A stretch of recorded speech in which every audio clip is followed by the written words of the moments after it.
4 years ago, I was an 18-year-old college student in the throes of finals month. The pressure was palpable, and like countless others, I found myself spending yet another late night in the campus library. May brought with it extended library hours, closing at 11 p.m. to accommodate the late-night study sessions. My evening took an unsettling turn when I had to summon an Uber to ferry me home. I had initially arrived with a friend, but she had departed hours earlier, leaving me with the need for a ride. I wasn't in possession of a car, making an Uber the most convenient choice. The clock ticked past 11 p.m. as I stepped into the dimly lit library parking lot. The Toyota Camry pulled up, my ride home, and the driver introduced himself as Adam. He appeared to be in his mid-40s. As I settled into the back seat, we embarked on our journey without uttering a word. However, it wasn't long before he began to inquire about my life. His line of questioning took a bizarre turn, beginning with whether or not I was a student. This question seemed rather redundant, given the context. Next, he inquired about my classes and my age, which unsettled me. I decided to mask my unease by telling a little white lie, stating I was 23 when I was actually 18. The discomfort heightened when I realized he was continually eyeing me through the rearview mirror. Following the completion of his questions, he wore an eerie, unsettling smirk on his face. It was this very expression that sent shivers down my spine. Innocuous questions quickly transformed into personal comments. Adam shared a peculiar story about being a former college cheater and inquired whether I had cheated. Nervously, I chuckled and confessed to the occasional transgression. What happened next made the situation even more unnerving. He asked if I had ever cheated on a boyfriend. My response was a firm no.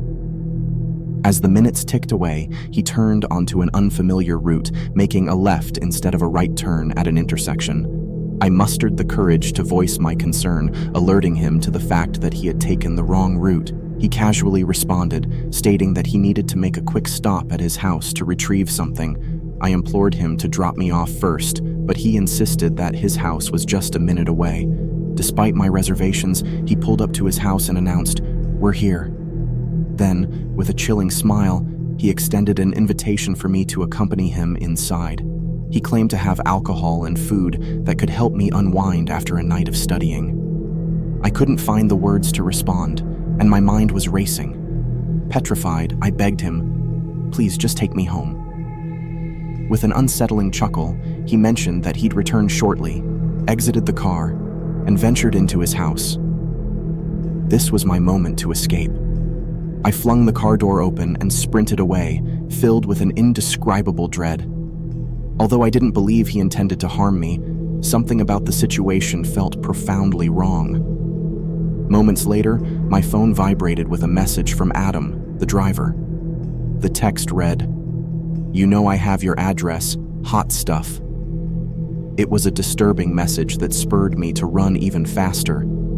In my panic, I canceled the ride, ensuring he couldn't contact me any further. I dashed back to my apartment, just a few minutes away, burdened by my heavy backpack. The duplex I called home was a refuge, and I hoped Adam wouldn't follow me there. From my vantage point, there were no signs of his car parked outside, providing me a semblance of relief. I completed an incident report on Uber's website, outlining the troubling details of my ride and attaching a screenshot of Adam's threatening message, which mentioned he had my address. The following day, Uber contacted me, confirming that they had removed the driver from their platform. They offered instructions on contacting the authorities if there were any further developments. That evening, as my roommate spent the night with a suitor, I found myself alone. A knock on the front door and a persistent doorbell chimed around 8 to 9 p.m., a strange occurrence at such a late hour.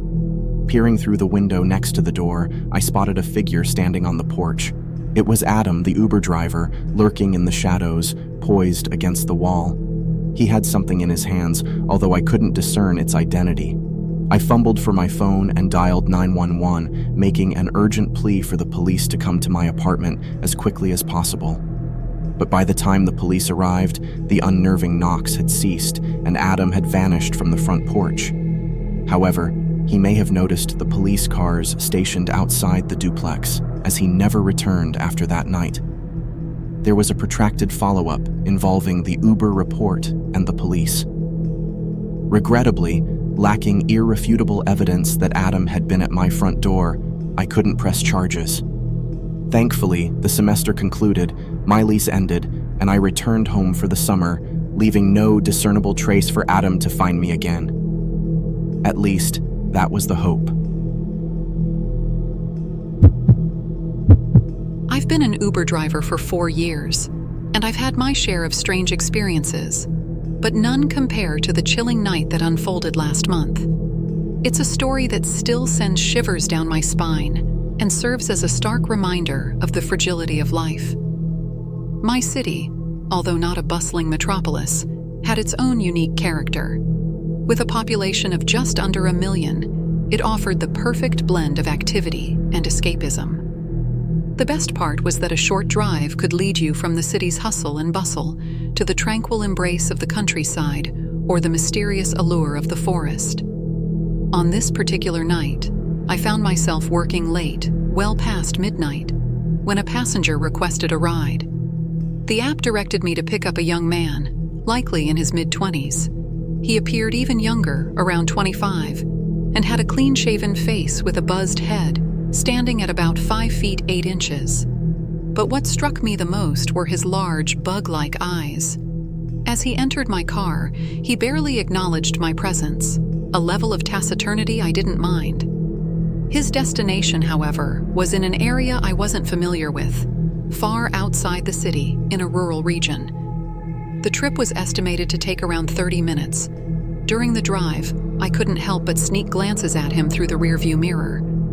The silent passenger remained engrossed in his phone, his expression dark and brooding, evoking an aura of simmering anger. It was a different kind of silence, and it unnerved me. Over the years, I'd grown accustomed to a variety of passengers, from exuberant revelers to quiet introverts. This man, however, was different. His cold demeanor was more than just an introvert's reserve. He bore the weight of something more sinister. While most people inebriated by the late hour usually carried a whimsical disposition, his disquieting aura sent a shiver down my spine. As we traversed a mixture of moonlit and unlit roads, I couldn't help but feel an unsettling presence behind me, scrutinizing my every move. A sense of danger began to loom, and the ominous atmosphere grew thicker. After a period of eerie silence, broken only by the hum of the engine, the passenger abruptly raised his heed and offered the first meaningful words since the ride began. "We're almost there," he muttered in response to my query. By the time we reached the destination, the surroundings had transformed into a remote landscape. There were no streetlights, only the gentle glow of the full moon illuminating the eerie stillness. I pulled up next to a truck that was the only discernible presence in the vicinity. My initial intuition was confusion.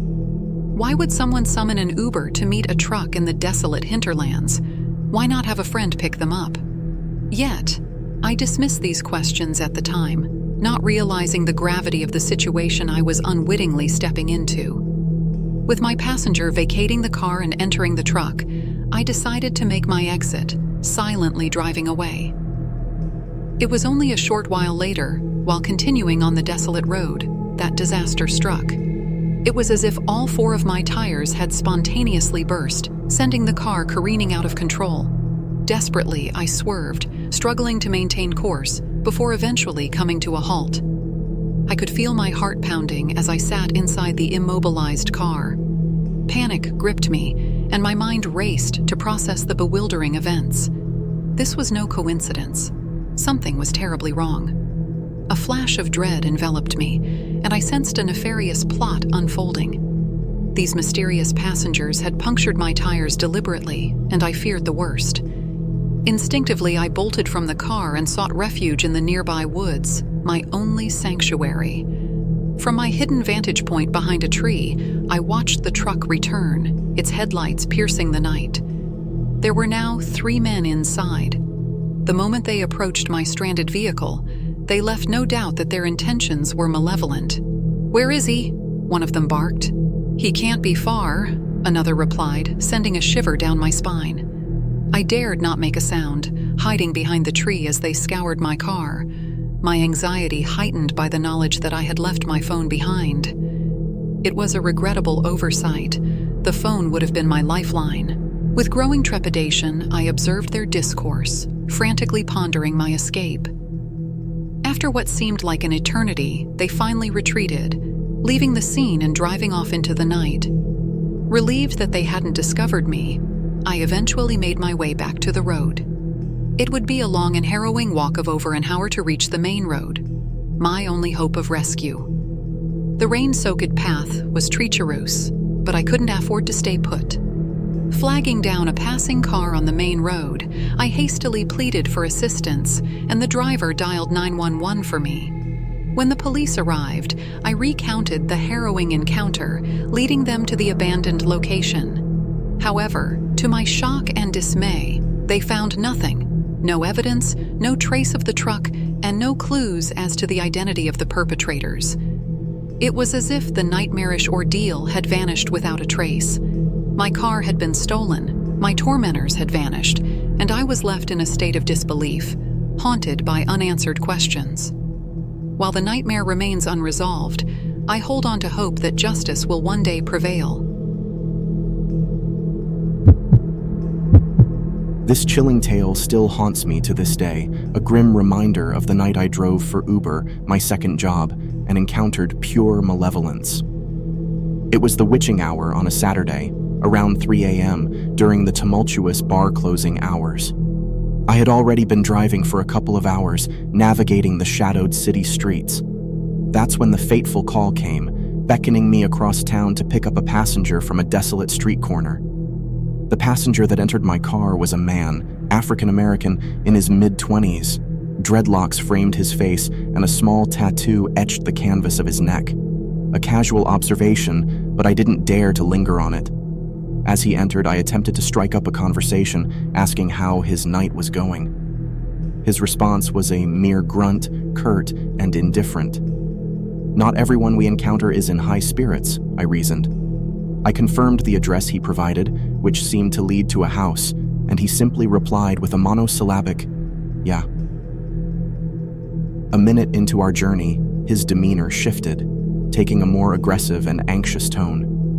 He accused me of taking the wrong route, insinuating that I was deliberately prolonging the ride. I assured him that I was merely following the app's designated route, calming the waters temporarily. Approximately 10 seconds later, he broached an unsettling topic. "Are you feeling lucky?" he asked cryptically, his voice laden with an eerie foreboding. When I inquired about his meaning, he responded, "I mean, how much do you value your life, son?" It was a question that sent shivers down my spine, a chill that clung to my very core. In response, I avowed my profound appreciation for life and the importance of my loved ones. A heavy silence settled between us, only to be broken by his soft-spoken utterances. The words were barely audible, and it wasn't clear whether they were intended for me. I sought clarification, and his response was merely a dismissive, "Nothing, fool, just get me to where I gotta be." But I couldn't quell my curiosity, and I ventured to ask him about our destination.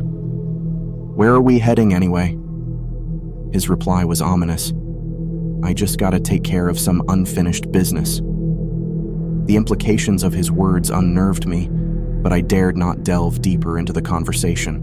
The journey came to a halt on a desolate street corner in a poverty-stricken area, a place I seldom frequented. He then made a peculiar request, asking if I could wait for him. Perplexed, I inquired whether he needed a return ride. His response was cryptic. "Yeah, this'll be quick. I just gotta take care of some unfinished business first." I had no desire to drive him any further. My instincts warned me against becoming an unwitting accomplice. A suspicion that whatever transpired inside that house was far from innocuous prompted me to act. I assured him that I'd wait, but as soon as he departed from the vehicle, I knew I had no intention of staying. Besides, on my app, The ride was already marked as complete. As he approached the back of the house, I seized the moment, slipping away in my car, my departure as silent as the night itself. My decision to end my shift right then and there was a testament to the immense unease that had settled over me. But what happened next plunged me into a relentless, harrowing nightmare. The following day, I learned of a disturbing incident on the news that left an indelible mark on my soul. There had been a brutal shooting in the same town where I had dropped off my passenger. 2 lives had been cut short, victims of an unforgiving act of violence within the very house I had taken that man to. The suspected shooter had been apprehended while attempting to flee just a stone's throw away from the crime scene after the chilling sound of gunshots had pierced the night. It was a gang-related shooting, an act of malevolence that left me grappling with guilt. I couldn't escape the haunting feeling that I was partially responsible, that I had unknowingly chauffeured a man with intentions of perpetrating a heinous act. People around me attempted to assuage my guilt, claiming that if it hadn't been me, it would have been another Uber driver. But I remained burdened by the belief that I had missed critical red flags during that fateful car ride, and I was haunted by the shadows that followed me every day. A few years back, I used to work part-time as an Uber driver. My full-time job allowed me to work from home, and I felt the need to break the monotony of my solitary workdays. Little did I know that this part-time gig would eventually lead to one of the most chilling encounters of my life. It was a night I'll never forget. I typically started my Uber shift around 8 p.m. On this particular evening, the streets were quiet, and I'd only picked up 2 passengers during the first hour. The first was a group of college-aged girls heading to a party on a Tuesday night, while the second was a solitary woman, likely a waitress, on her way back from work. After those initial rides, I had about 10 or 20 minutes to spare before my next fare. Soon, a new request came in from a user with no ratings. This, in itself, wasn't a major concern as everyone has to start somewhere. However, the circumstances felt somewhat unusual. Without hesitation, I accepted the ride and began my journey to the pickup location, which happened to be just a short distance from my apartment. In fact, I drove past my building en route. Arriving at the designated spot, I parked my car by the side of the road and waited. At this point, something seemed amiss. My passenger's name was listed as Telly, or at least that's what the app said. Several minutes went by, and there was no sign of Telly. I decided to send a message to inquire about his whereabouts. Within moments, a reply arrived, but the message was riddled with poor grammar. "Be right there." Waiting patiently, I watched the clock, my limit for passenger pickup typically being 10 minutes. As 7.5 minutes passed, a man approached my vehicle. He introduced himself as Telly, and I noticed he was in his early 20s, with a wild beard and disheveled hair, slightly overweight, and wearing thin-framed glasses. I usually initiated conversations with my passengers, as I enjoyed the interaction. However, Telly's curt responses and his discomfort in conversing made it clear he wasn't in the mood for small talk. Sensing his reluctance, I refrained from prying and focused on driving. Telly remained engrossed in his phone for most of the trip, though he occasionally cast worrisome glances out of the window. It was evident that something was troubling him. His nervous demeanor, marked by sweating and trembling, raised concerns. The suspicion that he had been crying crossed my mind, but I couldn't be sure if it was from stress or some other cause. As the unsettling ride progressed, I began to feel a sense of unease. With Telly in the back seat, my anxiety levels grew. My instincts told me something was profoundly wrong with this passenger, possibly drugs or a grave emotional crisis. I discreetly observed him in the rearview mirror, trying to gauge the situation. My sense of foreboding deepened when I noticed that his hands were trembling and there were traces of blood on them. The skin on his knuckles bore fresh cuts, and a bloodstain marred his shirt. These ominous signs left me with a growing sense of dread. As we neared his destination, I hoped the ride would conclude swiftly and Telly would exit my car. When we pulled up at the drop-off point, which happened to be a McDonald's, Telly mumbled a curt thanks before departing. With a sense of relief, I brought my night to a close. Back home, I tried to put the eerie encounter out of my mind and settled into bed. However, I could not shake off the nagging feeling that something sinister lurked beneath the surface of that ride. The following day, as I sat at my desk working, a loud knock at the door jolted me from my thoughts. Standing at the door were 2 police officers, their stern expressions causing my heart to plummet. An unsettling tension filled the room as I cautiously opened the door, not knowing what to expect. The officers explained they were searching for a suspect wanted in connection with a vicious mugging and assault on an elderly man. My blood ran cold as they presented me with a picture of the suspect, revealing Telly's face. It all came rushing back. My fateful passenger was involved in a heinous crime. I cooperated with the police, sharing every detail of the ride, showing them my Uber records and dashcam footage. Telly was apprehended later that day, but what transpired afterward remains a mystery to me. Curiously, I found no news articles or reports about the incident. Haunted by the experience, I decided to quit my part-time gig as an Uber driver.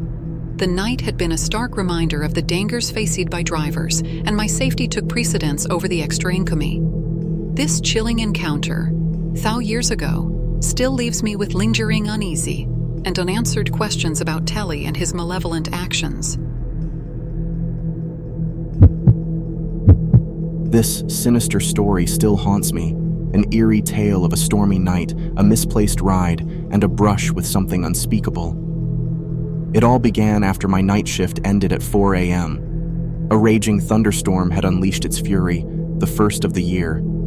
Stranded without my car, I had to resort to calling a Lyft to take me to the train station. I sought refuge from the pouring rain beneath the front patio of the bar where I worked at the time, scanning the dimly lit street for my savior. The approaching car was a gray Honda Civic, and I briefly consulted the Lyft app to confirm its authenticity. Satisfied that it was indeed my ride, I hopped into the vehicle and greeted the driver, a man named Sahil. I initially attempted to take the front seat, only the second time I had considered doing so. However, Sahil firmly directed me to sit in the back, prompting me to comply. The trip from the bar to the train station was supposed to be a mere 10-minute drive. Given the inclement weather, Sahil's cautious speed didn't initially raise any red flags. Navigating through the rain-slicked streets, it was reasonable to exercise extra caution. His choice of a slower pace seemed justifiable. The atmosphere was tense, the downpour providing a fitting backdrop for the unfolding darkness.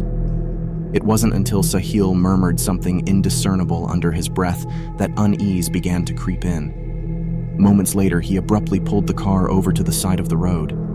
I glanced up from my phone, my curiosity piqued, only to discover a man standing in the torrential rain, frantically waving his arms. At first, I thought this was an impromptu stop to pick up a stranded pedestrian. I watched attentively as the soaked figure entered the back passenger seat next to me. His drenched state rendered him anonymous, shrouded beneath a black hood that concealed his face.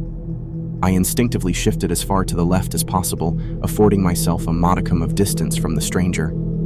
Their exchange, or rather the lack thereof, left me mystified. I wondered if they had some prior connection. It wasn't long before I felt the unsettling sensation of the man beside me gazing in my direction. Though I initially presumed his gaze to be directed outside my window, a sidelong glance revealed otherwise. His eyes were fixed on me, unrelenting and laden with a sinister intent. As the journey pressed on, my anxiety mounted. Simultaneously, I became more attuned to our course, sensing that something was amiss. Sahil's choice of roads was clearly at odds with the route to the train station. A whisper of doubt clouded my mind. I surreptitiously sought to ascertain whether he was following an incorrect route on his phone, only to realize that his device rested in his lap, distinct from most Lyft drivers' setups with phone mounts on their dashboards. Summoning my courage, I attempted to address the issue, politely expressing my concern about the deviation from the route. However, Sahil remained impervious, his eyes riveted to the road. A soft reply in a nearly inaudible tone, compounded by a pronounced accent, was the only response I received. My further queries met with inscrutable mumbles, and the suspicion that something was gravely amiss began to pervade my thoughts. The man beside me, his unwanted presence intensifying, now inched closer with each passing minute. His relentless gaze persisted, unsettling my core. His unrelenting scrutiny felt invasive and malevolent. I sensed a grim foreboding as we meandered further from my intended destination. The urgency mounting, I pressed Sahil to stop the car and cancel the ride. But to my dismay, my words fell on deaf ears. With no traffic lights or stop signs in sight, the car cruised along the side roads, my escape routes dwindling by the second. Realization dawned upon me that we were ensnared in an elaborate trap. The feeling of impending danger began to gnaw at me, but my adrenaline-charged instincts guided me. As the car slowed to a mere 15 to 20 miles per hour on a street framed by woods, I made a fateful decision. Summoning all my courage, I abruptly flung open the car door and launched myself into the rain-soaked street. The impact with the wet asphalt was jarring, but I was determined to escape the clutches of this impending nightmare. The layer of rainwater on the road provided a modicum of cushioning, offering some relief from the fall. Sahil's car came to a sudden halt, while the man who had occupied the back seat emerged as well. Their voices erupted in a cacophony of shouts in a foreign tongue, confounded by my sudden escape. With an abrupt resolve, I knew I had to flee to the nearby woods. Though I heard the man's pursuit behind me for a brief interval, the dense cover of the woods provided the sanctuary I so desperately sought.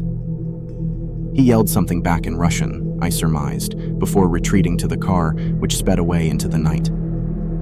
Seeking safety, I immediately summoned an Uber instead of a Lyft, and this time I reached the train station without further incident. While on the train, I filed a police report online, sharing every detail I could recall. I also promptly contacted Lyft, reporting the incident in its entirety. The following day, I visited the police station to recount the harrowing encounter. To my astonishment, I learned that a gray Honda Civic had been reported stolen the very night before. I provided every minutia of information I could remember, offering my account of the terrifying ordeal to aid in the ongoing investigation. As I left the police station, I was burdened by the chilling realization that my life had narrowly escaped the abyss, and that the shadows of that fateful night would forever haunt my thoughts. My name is Jane, and I'm currently in my last year of graduate school, pursuing a degree in pharmacology. I'm the type of person who thrives during late-night study sessions, often finding myself in the library until the early hours. My university's library usually closes at midnight, except during the last month of each semester when it remains open through the night. As a result, it wasn't unusual for me to stay there until 2 or even 3 in the morning. The library was a vast, modern, 4-story building with a computer area on the main floor. The upper floors were crammed with bookshelves and various study nooks, providing me with the ideal environment for focused work. I usually sought out a quiet, secluded spot where I could concentrate without disturbances. One Thursday night, I found myself engrossed in my studies at the library, though I must confess I wasn't being particularly productive. My laptop was open, but I'd been watching YouTube videos more than anything else. Realizing my efforts were futile, I decided to call it a night. By then, the clock had already struck midnight, and I knew the buses had stopped running. My home was too far to reach on foot, and walking alone at this hour was both impractical and dangerous. So, as I often did when I found myself in this situation, I decided to call for an Uber. I began packing up my belongings and headed for the large glass doors at the front of the library. As I waited for my ride, I kept a close eye on my phone, monitoring the status of my journey. Soon enough, a red sedan pulled up in front of me, and I climbed inside, greeting the driver as I settled into the back seat. The driver was a man in his mid-30s, with an unkempt beard, thick glasses, and an out-of-season winter hat. His appearance had the hallmark of a hipster, and we exchanged the customary hellos. During the ride, I focused my attention on a mobile game, inadvertently dismissing the driver's attempts at small talk. His desire to engage in conversation was evident, but my lack of enthusiasm sent a clear signal. Eventually, he seemed to grasp my disinterest, and we continued our journey in silence. No significant red flags had been raised at that point, and I wasn't overtly creeped out. We reached my destination without any untoward incidents, and the driver dropped me off in front of my apartment. I thanked him curtly, closed the door, and entered my home, feeling a sense of relief. My ground-floor apartment was part of an old house, separated into units by floor, with individual entrances for each tenant. Glancing back through the door's window before closing it, I noticed the driver still sitting in his car. Under the illumination of a nearby streetlight, I caught him gazing up at me. Once he noticed that I'd seen him, he quickly looked away. It was an eerie moment, but I didn't think much of it at the time. I shut the door, ready to put the night behind me. As I went to bed and drifted off to sleep, the memories of the unsettling ride began to fade. However, the peace was short-lived. Over the next week, I started to sense an eerie presence, as if someone were watching me inside my own home. My ground-floor bedroom had a window that overlooked a sparsely trafficked alley, and I began to notice a dark figure frequently passing by. Initially, I didn't find it particularly alarming, but on one ominous night, I had a distinct impression that this shadowy presence was attempting to peer into my room. I kept my curtains drawn, but I could still see through the fabric. Slowly, I approached the window, and as I neared it, I spotted the dark figure. It was as if he was trying to get a glimpse inside my room. Though I couldn't be sure, the feeling of being watched grew more pronounced. While the figure was still out of sight, I couldn't shake the unsettling sensation that I was being stalked. Fearful of confiding in anyone, as I thought they might dismiss my concerns as paranoia, I kept the unsettling experiences to myself. Soon after, I returned to the library for a late-night study session. As the evening wore on, I decided to call it a night at around 11:30 p.m. This time, I entered an address a block or so away from my actual home to prevent the driver from knowing my exact location. My paranoia had reached a new high. The Uber I requested showed up, and to my dismay, it was the same red sedan from before. While I hadn't remembered the driver immediately, my unease returned the moment I saw him again. I'd used Uber frequently, but this was the first time I'd encountered the same driver more than once. As I entered the car, the driver appeared taken aback, surprised to see me again. Our eyes met in the rearview mirror, and a shiver ran down my spine. I can't explain it, but something about him was deeply unsettling this time. The car began moving, and a wave of relief washed over me as we neared my new destination. He dropped me off right in front of my place, and I hurriedly thanked him before exiting the vehicle. I crossed the road, opened the door to my apartment, and collapsed into bed, eager to put the evening behind me. Little did I know that a nightmarish ordeal was about to begin. In the dead of night, I was awoken by an abrupt banging sound on my window. Startled, I sprang upright, my heart racing. I watched in horror as a dark shadow loomed outside my window, relentless in its attempts to force the window open. The clamor continued, a relentless assault on my peace and safety. I sprang into action, determined to protect myself. Rushing to the other side of my room, I put as much distance between myself and the window as possible. Scrambling for my phone, I dialed 911, praying for swift assistance. As I moved into my living room, I quietly shut the door to my bedroom, barricading it with the couch. My pulse raced with fear, but I knew I needed to stay calm. Moments later, the police arrived, and they caught the assailant in the act. One of the officers met me on the front porch, trying to console my shaken nerves. But as my eyes darted towards another officer who was escorting a man in handcuffs, my heart skipped a beat. It was the very same driver from the unsettling Uber rides. It was a shocking revelation, and I couldn't have anticipated the twist in this terrifying ordeal. I thanked the police profusely for their swift response, acknowledging that their arrival had prevented a potential catastrophe. Shaken and horrified, I sought refuge at a friend's place that night, and for several nights thereafter. I knew I couldn't stay there any longer, and it wasn't long before I made the decision to relocate. It was time for a fresh start, one that would allow me to leave behind the disturbing memories of my former apartment and the driver who transformed my everyday life into a living nightmare.